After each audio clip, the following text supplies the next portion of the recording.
अब चर्चा करेंगे कैबिनेट मिशन और अंतरिम सरकार। जैसा कि हम लोग जानते हैं कि जब कैबिनेट मिशन योजना ने अपनी सिफारिश दिया था तो उसमें 3 बातें कही थी। पहली बात कि भारत में एक संविधान सभा का गठन होनी चाहिए जिसमें ब्रिटिश प्रांत, चीफ कमिश्नरी और देसी रजवाड़े के सदस्य शामिल होंगे, जो पहले हम लोग पढ़ चुके हैं। दूसरा सुझाव था कि भारत में एक अंतरिम शासन व्यवस्था होनी चाहिए, अंतरिम शासन या अंतरिम सरकार की व्यवस्था होनी चाहिए। और तीसरी प्रपोजल में था कि हिंदुओं और मुस्लिमों के बीच में एकता कायम रखी जाए, इसके लिए पाकिस्तान की मांग को ठुकरा दिया गया। तो कैबिनेट मिशन योजना ने अंतरिम सरकार की गठन हेतु सबसे पहले 1 अगस्त 1946 को तत्कालीन गवर्नर जनरल लॉर्ड बेवेल ने इनवाइट किया था। किसे? कांग्रेस पार्टी को, क्योंकि उन्हें सरकार में बहुमत प्राप्त था। तो 1 अगस्त 1946 को लॉर्ड बेवेल ने सरकार बनाने हेतु कांग्रेस पार्टी को इनवाइट किया था। पुनः 24 अगस्त 1946 को अंतरिम सरकार की बनाने की घोषणा कर दी गई और इसी के कुछ दिन के बाद 2 सितंबर 1946 को 2 सितंबर ध्यान रखेंगे 2 सितंबर 1946 को अंतरिम सरकार की गठन हो गई। इस अंतरिम सरकार में कुल 13 सदस्य थे, जिसमें लॉर्ड बेवेल को अध्यक्ष बनाया गया इस अंतरिम सरकार का और जवाहरलाल नेहरू को उपाध्यक्ष बनाया गया और इस अंतरिम सरकार के लीडर जो थे जवाहरलाल नेहरू थे। अन्य जो व्यक्ति थे जिनको मंत्री बनाया गया था उसमें सरदार वल्लभ भाई पटेल थे। इनको सूचना एवं प्रसारण मंत्रालय के अलावा गृह मंत्रालय का प्रभार दिया गया। जॉन मथाई को उद्योग और आपूर्ति मंत्री बनाया गया। जॉन मथाई को अंतरिम सरकार में उद्योग मंत्री बनाया गया, जबकि सी राजा गोपालाचारी को शिक्षा मंत्री बनाया गया। बलदेव सिंह को रक्षा मंत्री बनाया गया और एच.सी. भाभा को कार्य, खनन एवं बंदरगाह मंत्री बनाया गया। कार्य मंत्री, खनन एवं बंदरगाह मंत्री, जबकि राजेंद्र प्रसाद को खाद्य एवं कृषि मंत्रालय दिया गया। आगे बात करें तो अरुणा आसफ अली को रेलवे एवं परिवहन मंत्रालय दिया गया, जबकि जगजीवन राम जो आरा के रहने वाले थे, जगजीवन राम को श्रम मंत्री बनाया गया। ध्यान देंगे इस अंतरिम सरकार में मुस्लिम लीग के कोई सदस्य शामिल नहीं थे और न ही संविधान सभा में मुस्लिम लीग के सदस्य शामिल हुए। उन्होंने सरकार का बहिष्कार करना शुरू कर दिया। इसी क्रम में मुस्लिम लीग द्वारा 16 अगस्त 1946 को प्रत्यक्ष कार्रवाई दिवस मनाया गया, जिसमें हिंदुओं और मुस्लिम में भयानक दंगे हुए। लाखों लाखों की तादाद में हिंदू और मुस्लिम मारे गए। इस घटना के बाद लॉर्ड बेवल ने मुस्लिम लीग पार्टी को काफी मान मनोबल के बाद उनके प्रयास से 26 अक्टूबर 1946 को मुस्लिम लीग अंतरिम सरकार में शामिल हो गई। जब मुस्लिम लीग शामिल हो गई तो पहले से 3 मंत्री घटा करके मुस्लिम लीग के 5 मंत्री को इसमें शामिल किया गया और इनको विभिन्न प्रभार दिया गया। तो 5 मंत्री में कौन थे? पहला मंत्री थे लियाकत अली, जिनको वित्त मंत्री दिया गया। दूसरा नेता थे आई चुंदरीगर, जिन्हें वाणिज्य मंत्रालय दिया गया। तीसरा थे मुस्लिम लीग नेता अब्दुल सत्तार नस्वर, जिनको संचार मंत्री बनाया गया। और गजेंद्र नाथ मंडल जो विभाजन के बाद पाकिस्तान चले गए और उनकी बहुत भयानक दुर्गति हुई। तो गजेंद्र नाथ मंडल को विधि मंत्रालय दिया गया, जबकि गजानतर अली को स्वास्थ्य मंत्रालय दिया गया। इस तरह 5 मंत्रालय देने के बाद से अंतरिम सरकार में सदस्यों की कुल संख्या 15 हो गई। लेकिन इतना होने के बाद भी मुस्लिम लीग द्वारा सरकार का विरोध किया जाने लगा। सरकार में ही रहकर गतिरोध उत्पन्न किया जाने लगा। साथ ही पाकिस्तान की मांग और बढ़ चढ़कर किए जाने लगा। इस स्थिति में अंतरिम सरकार को चलना काफी मुश्किल हो गया था।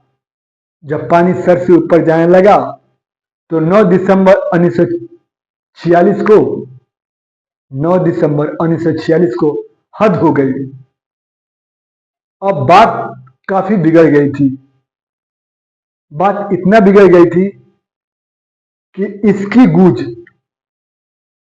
लंदन में सुनाई देने लगी कि अब हिंदुओं और मुस्लिमों के बीच में एकता नहीं रखी जा सकती है और पाकिस्तान की मांग होकर ही रहेगी, पाकिस्तान का गठन होकर ही रहेगा।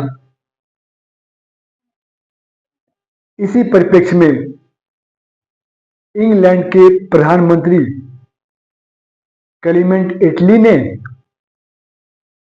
20 फरवरी 1948 को हाउस ऑफ कॉमन्स में यह घोषणा किया कि 30 जून 1948 तक भारतीयों को आजादी दे दी जाएगी। इसी को मूर्त रूप देने के लिए, सत्ता को हस्तांतरण करने के लिए लॉर्ड बेवल को इंग्लैंड बुला लिए और उनके जगह पर विशेष मंत्रणा देकर के, विशेष निर्देश देकर के लॉर्ड माउंटबेटन को भारत भेजा गया। जब लॉर्ड माउंटबेटन भारत आए तो उन्होंने भारतीय नेताओं, चाहे वो कांग्रेस को हो या मुस्लिम लीग को हो, उनसे व्यापक विचार विमर्श किया और इनकी विचार विमर्श के बाद उनके सुझावों को लेकर के वो पुनः इंग्लैंड गए और इंग्लैंड के संसद के समक्ष, इंग्लैंड के प्राइम मिनिस्टर के समक्ष इंडिया के तत्कालीन परिवेश, तत्कालीन वस्तुस्थिति के रखने के बाद वहां के सरकार द्वारा एक निर्णय के साथ वह पुनः इंडिया आए और इन्होंने एक प्लान दिया, एक योजना भारतीय नेताओं के समक्ष रखा, जिन्हें माउंट बेटन योजना कहा जाता है या बाल्कन योजना कहा जाता है या मन बाटन योजना भी कहा जाता है। अब इस योजना में क्या क्या बातें थी? इस योजना में बात नंबर 1 थी कि भारत और पाकिस्तान दो अलग अलग राष्ट्र होंगे, पहली चीज। दूसरी चीज क्या थी कि देशी रियासतों को यह अधिकार था कि वह या तो पाकिस्तान में मिल जाए या वह भारत में मिले। तीसरा में क्या था? पंजाब और बंगाल का विभाजन के लिए जनमत संग्रह कराया जाए। और चौथा में क्या था? आप लोग समझ में आ रहा है ना जी? ठीक है। जो संविधान को नहीं माने वह संविधान लागू न हो। और अंतिम बात थी कि दोनों देशों में से यह स्वेच्छापूर्वक अनुरोध निर्देश था कि वह राष्ट्रमंडल के सदस्य रहे या न रहे। क्लियर? तो माउंटबेटन योजना की निम्नलिखित 5 बातें थी। भारत और पाकिस्तान दो अलग अलग राष्ट्र होंगे। देशी रजवाड़े को यह अधिकार होगा कि वह या तो पाकिस्तान में रहे या भारत में रहे। तीसरा, पंजाब एवं बंगाल विभाजन के लिए जनमत संग्रह कराया जाए। और चौथा, जो क्षेत्र या जो संविधान को नहीं माने वहां संविधान लागू न किया जाए। और पांचवें, दोनों देश को स्वेच्छा है कि वह राष्ट्रमंडल के सदस्यता में रहे या सदस्यता को त्याग दे। बात करें तो लॉर्ड माउंटबेटन प्लान को कांग्रेस पार्टी और मुस्लिम लीग ने स्वीकार कर लिए थे। और उस समय हिंदू और मुस्लिमों में इस तरह कट्टर विरोधी वैमनस्य पैदा हो गया था कि दोनों पक्ष एक दूसरे को देखना नहीं चाहते थे। इसी के प्रतिफल इसकी धमक इंग्लैंड में भी सुनाई देने लगी। परिणाम स्वरूप इंग्लैंड के प्रधानमंत्री क्लेमेंट इटली ने एक विधेयक हाउस ऑफ कॉमन्स में 15 जुलाई 1947 को लाए, जिसे भारतीय स्वतंत्रता अधिनियम विधेयक कहा गया।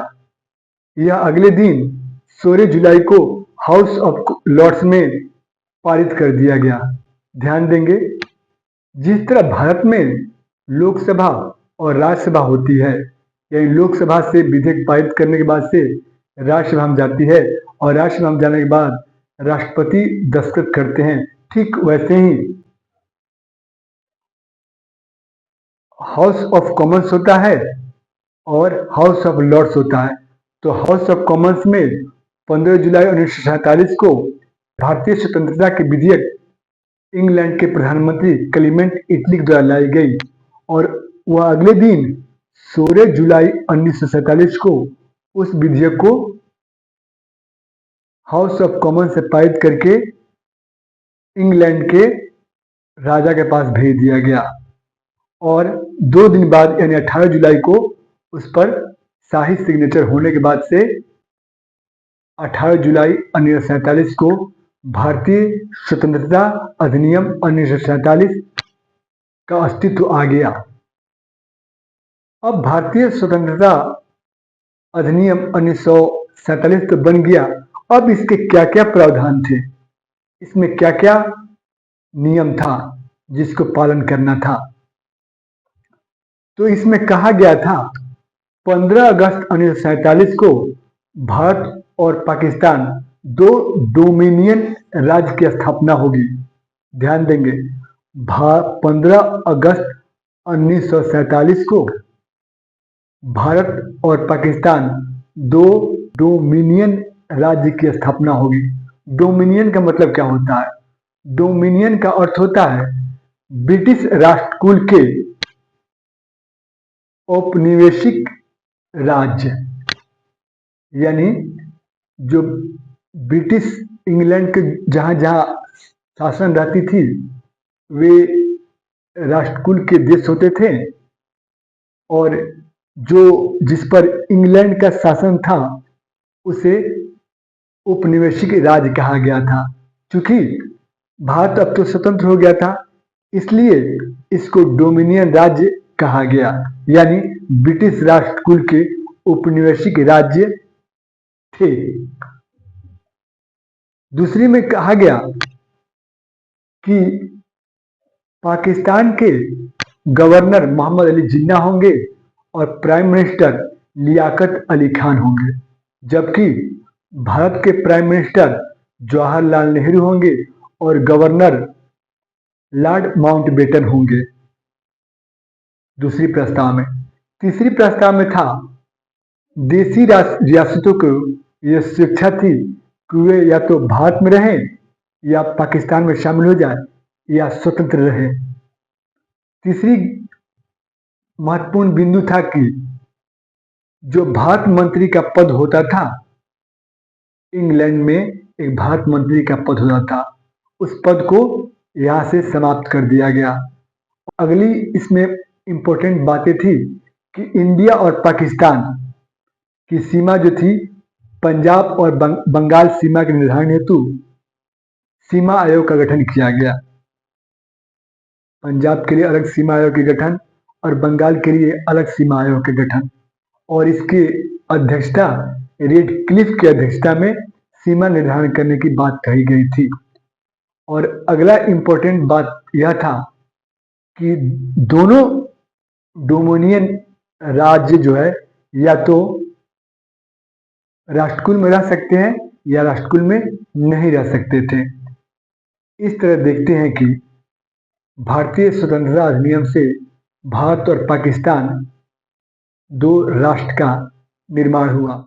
जब यह भारतीय स्वतंत्रता अधिनियम जब भारत में लागू करने की बात आई तो मोहम्मद कलाम और महात्मा गांधी ने इसको व्यापक विरोध किए।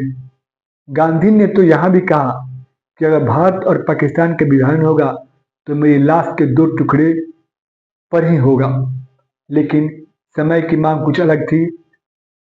समय काफी आगे बढ़ चुका था और जो नियति तय होती है वो होना ही रहता है, और अंत में भारत और पाकिस्तान दो राष्ट्र का निर्माण हो गया। इसी संदर्भ में सैफुद्दीन किचलू बोलते हैं, सैफुद्दीन किचलू एक नेता थे, राष्ट्रवाद का संप्रदायवाद के पक्ष में समर्थन कहा है। पाकिस्तान के निर्माण होने पर सैफुद्दीन किचलू ने बोला कि एक राष्ट्रवाद का संप्रदायवाद के पक्ष में समर्थन कहा गया है। इस तरह भारत और पाकिस्तान का गठन हुआ और अंग्रेजों द्वारा जो फूट डालो और राज करो की जो बीज बोए थे, इसके कड़वे स्वाद भारत के नागरिक भी चखे और पाकिस्तान भी चखा। उम्मीद है कि हमारे ज्ञान की बातें आपको अच्छी लगी हो।